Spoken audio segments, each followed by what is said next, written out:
This is the Hot Zone.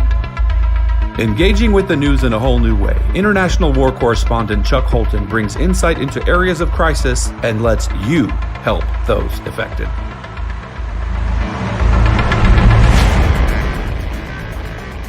Well, I'm at the airport, even though that's probably a bad idea right about now. But I've got to go home to visit my mother. They think she may not last much longer. So it's kind of interesting coming from my house to the airport here in Panama, because the roads are pretty much empty, far less traffic than normal. It's kind of a ghost town in Panama City, even though it's a weekday. And here at the airport, the only people in here are employees and foreigners. Panamanians are not leaving. Many of the shops are actually closed. The only people leaving are foreigners and lots of people wearing masks and that sort of thing. The bummer. Looks like the Copa Club is closed, where I normally have a cup of coffee. And I'm just glad they're letting anybody out. So looking at all these canceled flights behind me, it appears that flights into Colombia, Ecuador, San Salvador, at the very least, have all been canceled. Mostly Colombia. Lima, Peru was canceled, and Venezuela canceled. So a lot of Latin American countries appear to be canceling their flights.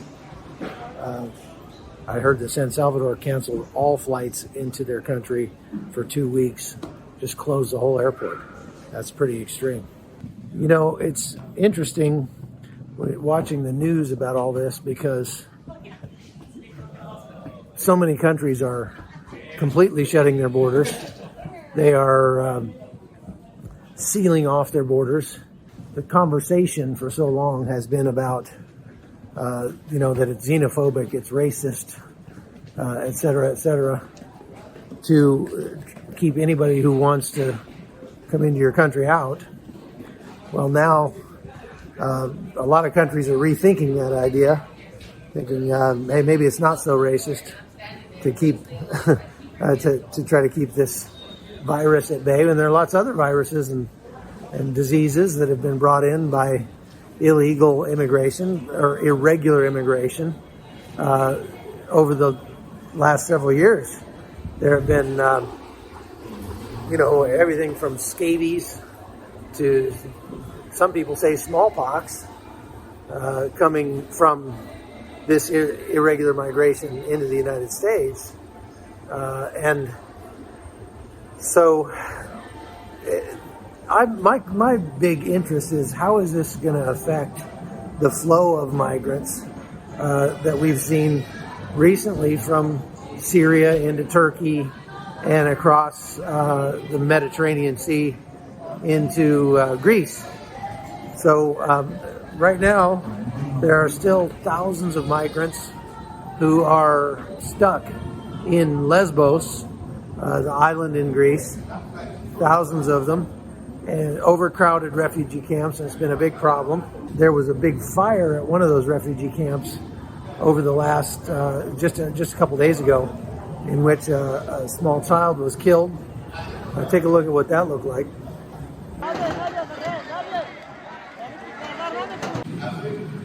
So I spoke with some of my contacts in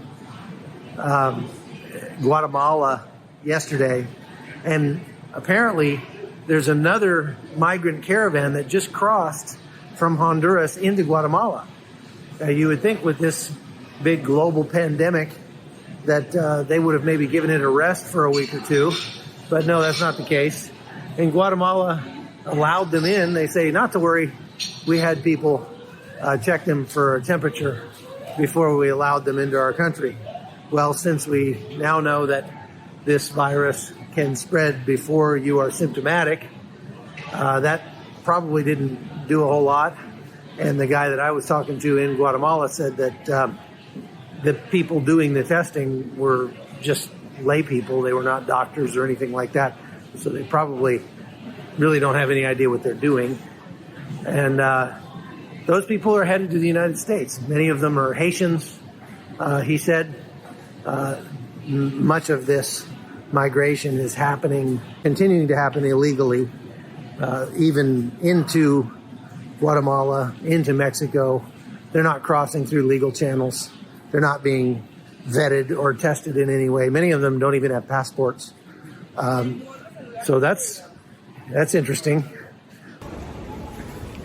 Here in Panama, everybody coming into the country will only be allowed in if they're a resident or a citizen.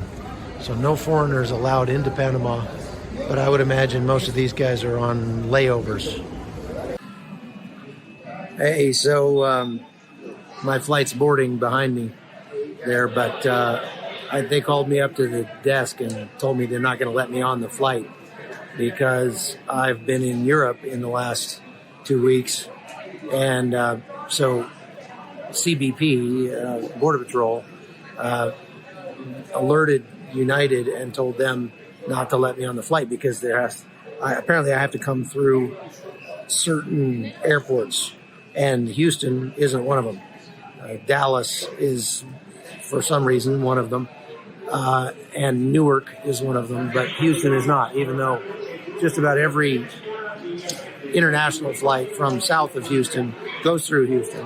But apparently the CBP wasn't able to put in any kind of extra screening there. So rather than, I guess the only thing that bugs me is that nobody let me know this when I booked my flight.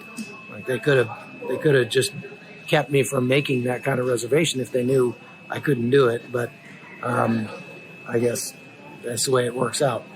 So now I'm on an American Airlines flight at midnight out of here, 12 hours from now, going through Dallas, and it'll take me another 12 hours or so to get to Reno.